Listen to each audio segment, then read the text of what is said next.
Was that? Winter Olympics are over? Okay, Agents of S.H.I.E.L.D. has returned. Here's my review for the new episode that kind of kicks us off with the second half of Season 5.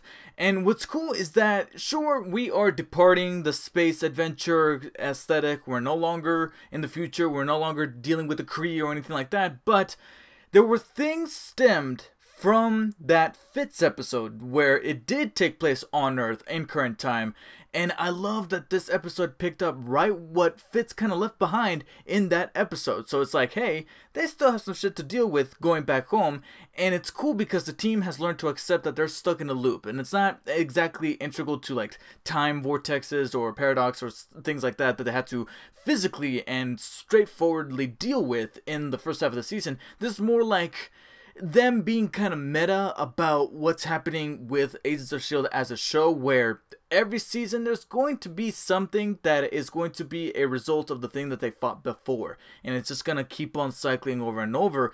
And I gotta be honest, talk like that makes me feel like maybe the end is near, especially with the current situation that Coulson finds himself in with the injury that is slowly killing him. But before I get ahead of myself a little too much, let's start with the beginning of the episode, which opens with Jesus Christ. Did I walk into the wrong show here? That's what's going on. This isn't CW. So yeah, this girl who's a huge fanatic of Quake is in her room, and it turns out that this is actually the daughter of the general who shot those two agents, or those two soldiers, or whatever the hell they were, in cold blood back in the Fitz episode. And I'm like, okay, intrigued, because she right off the bat was stapled as a character that's going to return. You just don't shoot two people like that at point blank range just because they fail at their mission.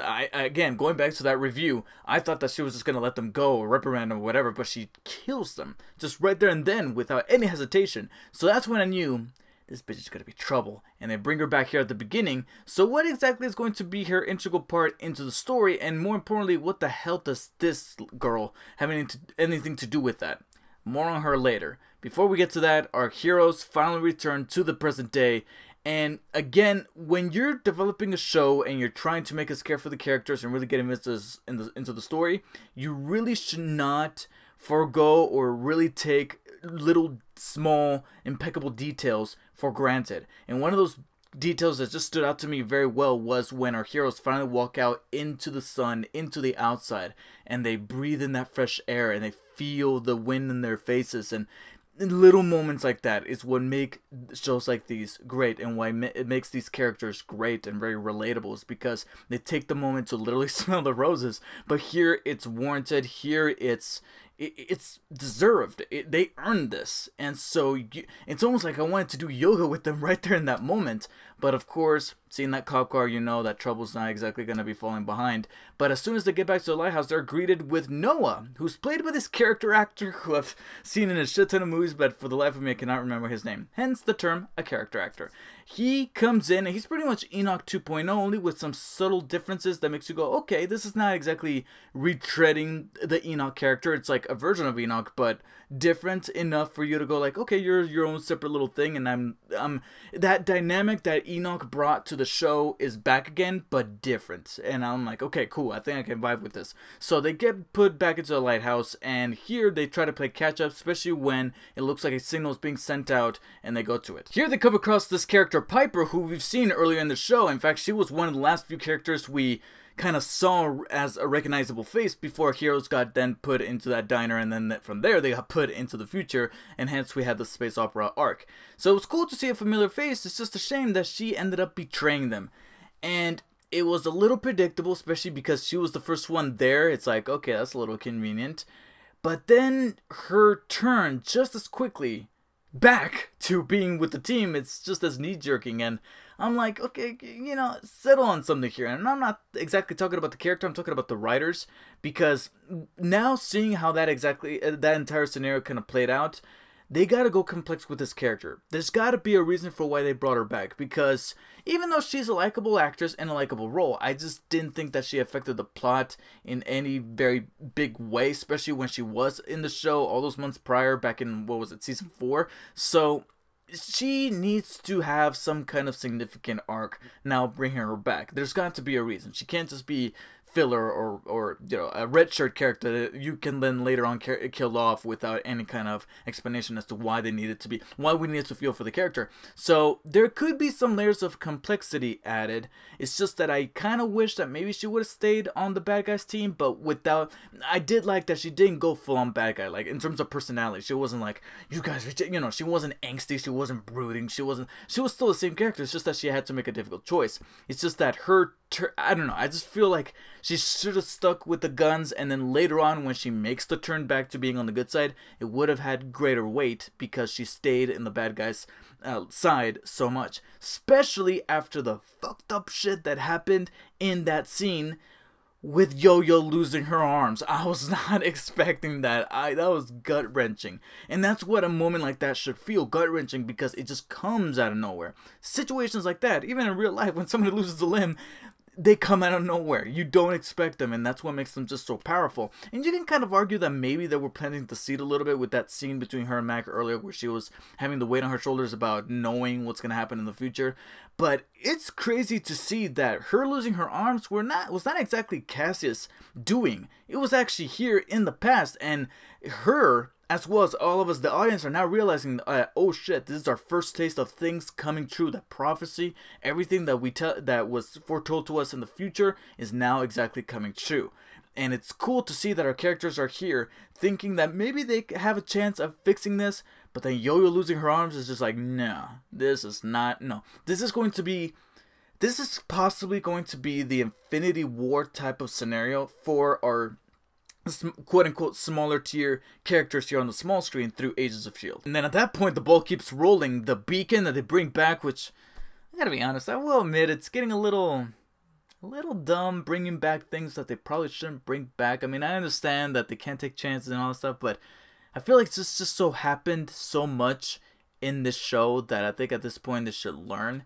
And so with Noah saying that it's heating up and it blows up, two things happen. One, our characters made another mistake of trusting this object that was there, and after noticing the betrayal of Piper there, even though she did turn back to the good side instantly, I think that should have been the go away, like, okay, well, maybe this beacon was just bogus. Why should we bring it back? I don't know, but that's what they decided. That's what these characters are cemented as. But also, there's no arguing that Noah's probably dead. And wow, that's a huge shame. Unless he's got duplicates somewhere. He's been duplicated, and there's like clones of Noah hanging around, and every time that one gets destroyed, another one gets deployed into the lighthouse bunker, and that's how you can kind of keep this character alive.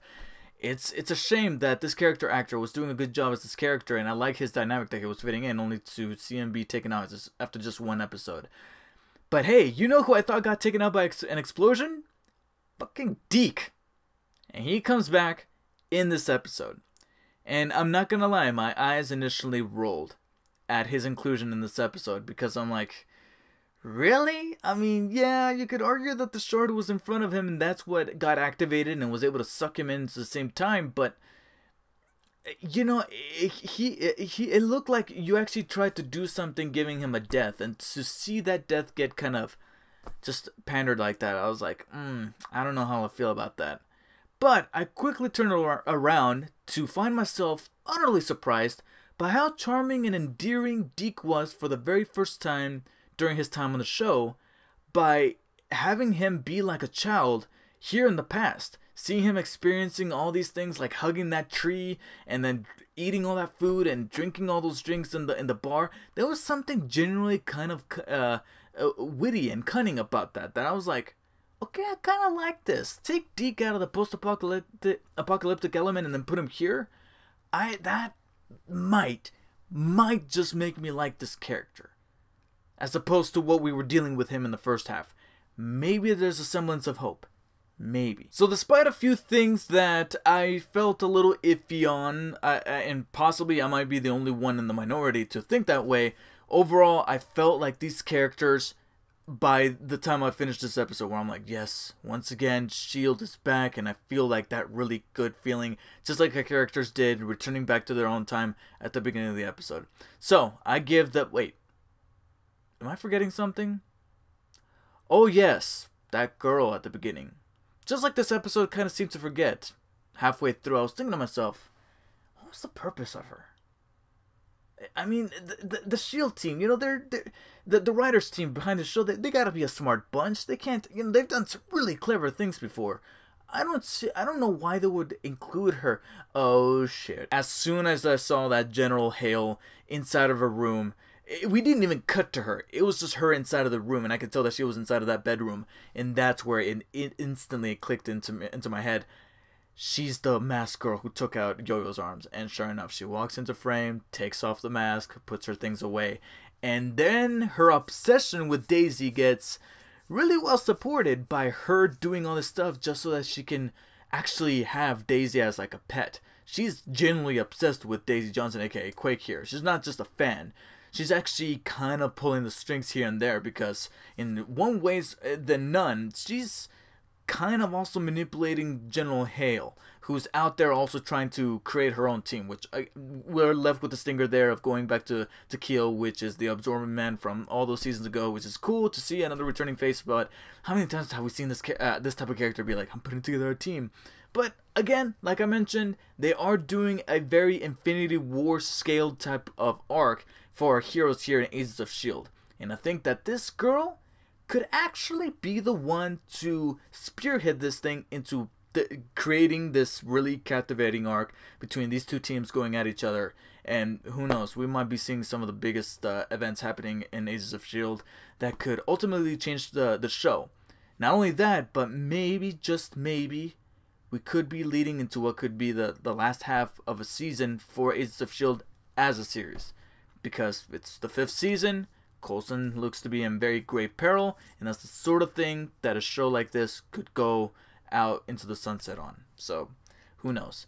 All I know is that there's got to be a way to continue to write Patrick Warburton back into the show, just like he did at the beginning of the show with that killer mustache. Make it happen, Agents of S.H.I.E.L.D. team. Please, I know you can.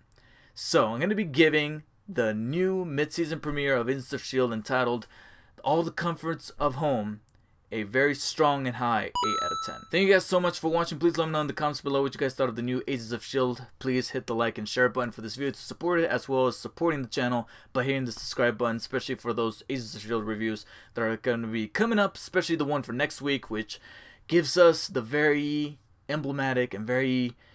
I don't know how to put it, but it's a huge milestone for any show to hit. Episode 100. And they gotta have something big planned for that episode 100. They just must have. And I'm looking forward to it. Please let me know if you are looking forward to this as much as I am. And also do not forget to check me out on Twitch. I know I post a couple things here at the end to follow me on Twitter, Instagram, etc, etc. But I do want to emphasize Twitch because I am going to be posting some Let's Plays on that channel. I've already posted a handful of Let's Plays from the Spider-Man 2002 video game. And I'm going to be posting several more, as well as some Let's Plays of the Hulk video game. And then when I get around to it, Spider-Man 2 and plenty of other GameCube games and classic games that I've been wanting to go back and play and do some Let's Plays on. And that should be fun. So check it out, twitch.tv/DarkSpiderDavid. And I'll see you guys all on the next one. Pressing the same punch buttons or doing the same combos over and over, eventually it wears out thin, especially when you go through like 5 or 6 waves of enemies and you don't exactly know when the level's going to end. It starts to get a little infuriating. Did I die? Oh, wow, I wasn't even paying attention to my health. Goodness gracious. Oh, for that fucking sake.